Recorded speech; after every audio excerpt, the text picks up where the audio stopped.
My name is Fern and this is my video report on FybrrStream, a WebRTC-based P2P live streaming platform.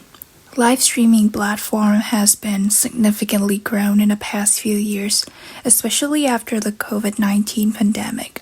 With such increased demand, the limitations of traditional CDN-based live streaming platform become more noticed, such as high costs, high latency, high bandwidth usage, and central server dependency.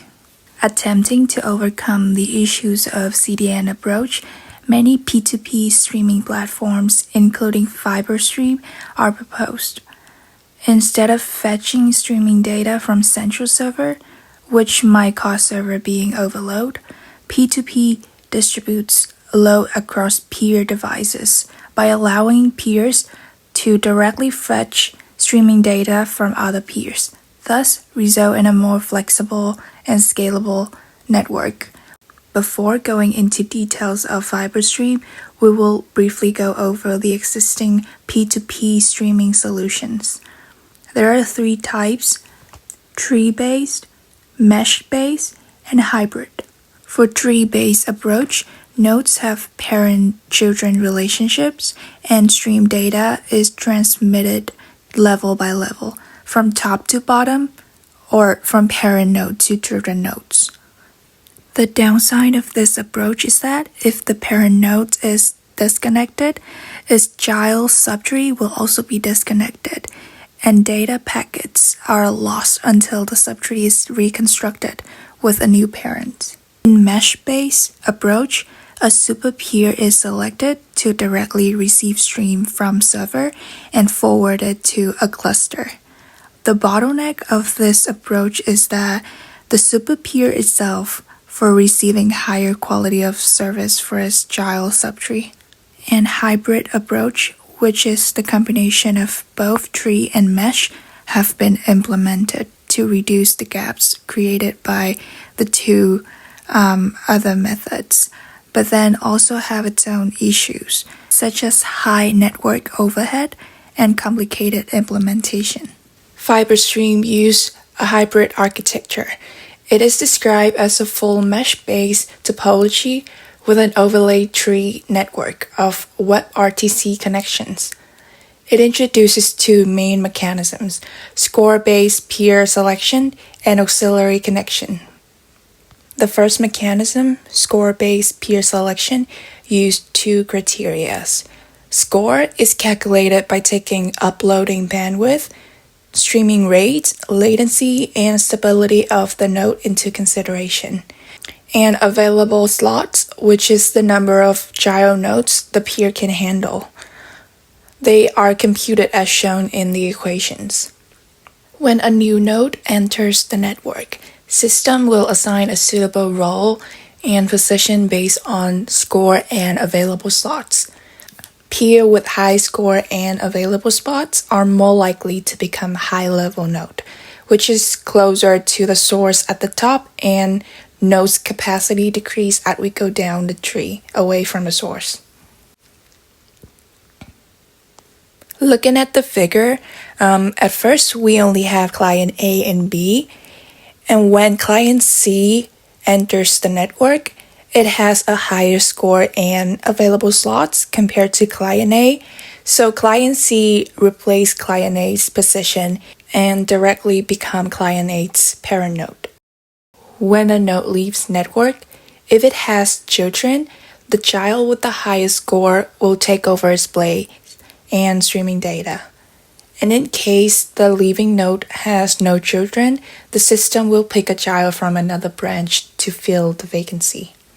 Look at the figure for example.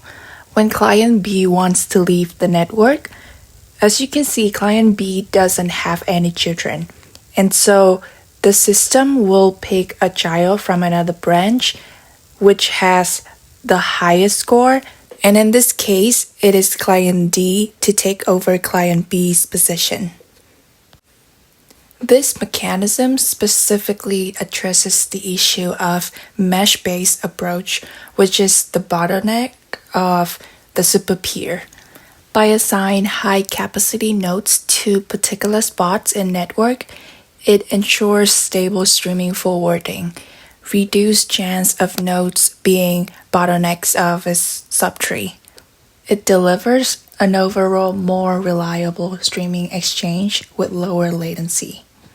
The fallback of this strategy is the latency of running the algorithm to reconnect the nodes when a node enters or leaves the network, which interrupts the connection flow and may degrade data quality. Therefore, FybrrStream introduces another mechanism to reduce the time period of nodes being disconnected. Mechanism 2. Auxiliary connection. With the use of WebRTC, when a P2P connection is broken and children nodes are disconnected from the parents, an auxiliary connection is triggered to temporarily restore the connection of the children with a new temporary parent. The temporary parent or auxiliary peer is the one that can provide the stream with the least number of hops, allows nodes to quickly recover after disconnection and continue the stream. Each peer has its own list of auxiliary nodes that is readily available when disconnection occurs, so there's no lag in transition. And when a new parent is found, the child node can be reassigned to the new direct parent.